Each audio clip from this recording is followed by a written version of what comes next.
Good morning student. Online class में आप सभी का स्वागत है। इससे पहले वाले वीडियो में हम लोग वैश्वीकरण और भारतीय अर्थव्यवस्था का भाग 1 पढ़े थे। ये भाग 2 है। इसमें भाग 1 में हम लोग बहुराष्ट्रीय कंपनी का परिचय को पढ़े थे और बहुराष्ट्रीय कंपनी के व्यापार करने के तरीके को आज पढ़ेंगे। ठीक है, हम लोग बहुत इससे पहले हम लोग निवेश, विदेशी निवेश ये भी पढ़े हैं, लेकिन आज हम लोग क्या पढ़ेंगे कि देखिए कंपनी तो सबसे पहले जगह एक मान लीजिए कंपनी, इससे पहले वाले वीडियो में हम लोग देखे हैं कि कंपनी को दूसरे देश में जब कारखाना या कंपनी की स्थापना करना है तो बहुत सारी चीज़ों को देखता है।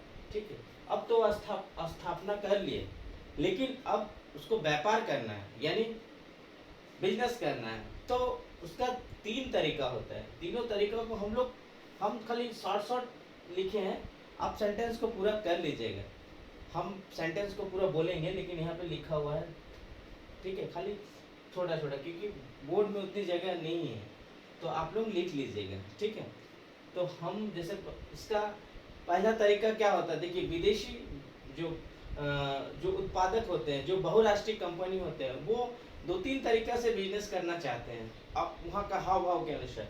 तो पहला होता है कि वो चाहता है, पहला तरीका क्या है कि वो संयुक्त रूप से उत्पादन, यानी बहुराष्ट्रीय कंपनी वहाँ की जो कंपनी है, लोकल कंपनी, उस कंपनी के साथ मिल के जो भी वस्तु बना रही है वो कंपनी को लगता है, बहुराष्ट्रीय कंपनी को, कि हम इसके साथ मिल के उस प्रोडक्ट को और अच्छा से बना सकते हैं, तो इसीलिए वो संयुक्त रूप से वस्तु का उत्पादन करता है। यानी बहुराष्ट्रीय कंपनी और लोकल कंपनी, जो छोटी कंपनी, जो जिस देश की जो मतलब बहुराष्ट्रीय कंपनी मान लीजिए भारत में आके बिजनेस करे तो भारत की कंपनी और अमेरिका की कंपनी दोनों मिलके संयुक्त रूप से वस्तु का उत्पादन करती है। ठीक है, तो इससे क्या होता है, इससे जो स्थानीय कंपनी होती है उसको दोहरा लाभ होता है। ठीक है, क्योंकि उसको विदेश बहुराष्ट्रीय कंपनी बड़ी सपोर्ट करती है, धन प्रदान करती है। ठीक है, और नवीनतम प्रौद्योगिकी का मतलब होता है टेक्नोलॉजी, यानी वो जो भी बाहर से जो भी कंपनी आएंगी वो नया चीज बताएगी कि इसको बनाने का तरीका कैसे किया जाए, समय का बचत, पैसे की बचत, ये सभी चीज मतलब अगर स्थानीय कंपनी अगर बहुराष्ट्रीय कंपनी के साथ मिलकर अगर बिजनेस करेगी तो इससे दोनों को फायदा है। ये होता है पहला तरीका। दूसरे तरीके में होता है कि जो बहुराष्ट्रीय कंपनी होगी वो जिस देश में जाएगी वहाँ के स्थानीय कंपनी को खरीदेगी। ठीक है, उसके लिए वो उसको अपार संपत्ति देगी ताकि वो उस कंपनी का जितना भी उसका मूल्य होगा उससे ज़्यादा उसको पैसा दे देती है। और इससे क्या होता है कि उत्पादन का प्रसार होता है। हम लोग का यहाँ एक एग्जाम्पल देखने को मिलता है, ये कारगिल फूड्स और फरक फूड्स। ये तेल, ये जो फूड्स कंपनी है, ये फरक फूड्स कंपनी लोकल स्थानीय कंपनी है, इसको कारगिल फूड्स ने अपार पैसा देके खरीद ली और अभी ये पूरा कारगिल फूड्स चलती है। ये एक एग्जाम्पल। ये सभी चीज़ आपके बुक में पूरा डिटेल के साथ है, और आपको अगर कहीं भी डाउट होता है तो वीडियो को रुक के पॉज करके देखिए, लिखिए, फिर भी नहीं समझ में आता है तो एक बार बुक को पढ़िए, उसके बाद वीडियो को देखिए, तो आपको चीज़ों को समझ में आएगा। एक बार में नहीं समझ में आए तो दोबारा वीडियो को देखिए, लेकिन समझ में आएगा। ठीक है, तो 2 तरीका हो गया। अब ये तीसरा तरीका, तीसरे तरीके में क्या होता है कि उत्पादन का ऑर्डर, यानी शॉर्ट में लिखे हैं इसको, आप लोग डिटेल में लिखेंगे। क्या होता है कि बहुराष्ट्रीय कंपनी वहाँ का जो स्थानीय कंपनी होता है उसको अपना सामान बनाने का ऑर्डर देती है। यानी अब वो जो बहुराष्ट्रीय कंपनी उस वस्तु को बेचेगी, सिर्फ बनाएगी नहीं। यानी वो लोकल कंपनी, जो भी लोकल कंपनी होती है, उसको बोल देगी कि हमको ये वस्तु का बनाना है, आप बना दीजिए, तो पहले उसका ऑर्डर दे देगी। तो अक्सर क्या होता है, वस्त्र, जूते, चप्पल, खेल का सामान, अधिकतर खेल का सामान क्या होता है कि वो लोकल स्थानीय कंपनियों से यही चीज़ बनाती है, ठीक है। यानी वहाँ का जो स्थानीय कंपनी है उस खेल का सामान, मान लीजिए फुटबॉल, एक फुटबॉल को बना रही है लोकल कंपनी कोई घर में, ठीक है। उसको बनाने के बाद उसका ब्रांड नेम होता है, यानी उस कंपनी का जो ब्रांड होता है, ब्रांड वैल्यू ही मेन होता है, क्योंकि ब्रांड वैल्यू के वजह से वस्तु का मूल्य और गुणवत्ता बढ़ जाता है। तो ब्रांड नाम के वजह से 100 रुपये की वस्तु को वो लोग 1000 रुपये में भी आराम से बेच सकता है।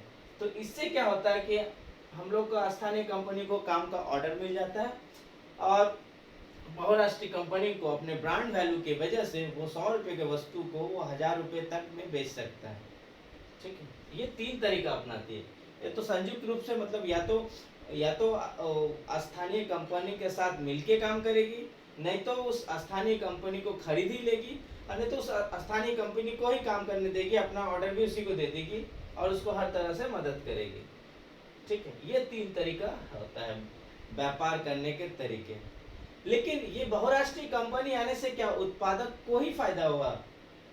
नहीं, ये विदेशी निवेश या बहुराष्ट्रीय कंपनी आने के बाद उत्पादक के साथ साथ उपभोक्ता को भी फायदा हुआ। यानी जो वस्तु को बना रहा है उसको तो फायदा हो ही रहा है, जो वस्तु का उपयोग कर रहा है उसको भी फायदा हो रहा है। तो इसको भी हम लोग शॉर्ट में ही लिखे हैं, देखिए नीचे में, उत्पादक को फायदा, यानी वस्तु का जो निर्माण कर रहा है उसको क्या फायदा होगा? वो विश्व में अपने वस्तु को कहीं भी बेच सकता है और इससे क्या होगा? वो अधिक लाभ आ सकता है। यानी उस वस्तु को मान लीजिए यहाँ प्राइस कम मिल रहा तो दूसरे देश में जाके बेच दिया तो वहाँ पे उसको अधिक प्राइस मिल गया, तो इससे क्या होता है? उसको बहुत अधिक लाभ होता है। उत्पादक को तो लाभ होता ही है, बहुराष्ट्रीय कंपनी को, लेकिन उपभोक्ता यानी जो वस्तु को खरीदता है उसको कैसे लाभ होता है? उसको बेहतर गुणवत्ता वाले उत्पाद, यानी अब जब वो लोकल वस्तु यानी स्थानीय कंपनी का जो वस्तु यूज करता था उसमें क्वालिटी नहीं रहता था, लेकिन अब क्या होता है कि बहुराष्ट्रीय कंपनी आने के बाद वस्तु में क्वालिटी आने लग गई, गुणवत्ता आने लग गया और विकल्प भी आने लग गए। अब एक ही चीज का अत्यधिक विकल्प हो गया। पहले जब स्थानीय कंपनी थी तो क्या होता था कि उसका विकल्प नहीं था, अगर खरीदना है तो वही चीज खरीदेंगे, नहीं तो नहीं खरीदेंगे। लेकिन अभी विकल्प अधिक हो गया। अब क्या होता है कि वस्तु सस्ते भी होने लग गए। पहले क्या था कि वो वस्तु स्थानीय कंपनी जो वस्तु बेचती थी वो महंगी थी, लेकिन जब से बहुराष्ट्रीय कंपनी आई तो क्या हो गया? वस्तु सस्ती मिलने लगी। तो बहुराष्ट्रीय कंपनी, आज हम लोग भाग 2 में क्या क्या पढ़े? बहुराष्ट्रीय कंपनियों के व्यापार करने के तरीके, उसके 3 तरीके हैं और उत्पादक को क्या फायदा है, उपभोक्ता को क्या फायदा है, ये हम लोग पढ़े हैं, ठीक है। अब इसका हम लोग वैश्वीकरण और अर्थव्यवस्था का ये भाग 2 था। अब अगला पार्ट में ये चैप्टर पूरा कंप्लीट हो जाएगा। तो आज के लिए वीडियो इतना ही, ठीक है, बाय।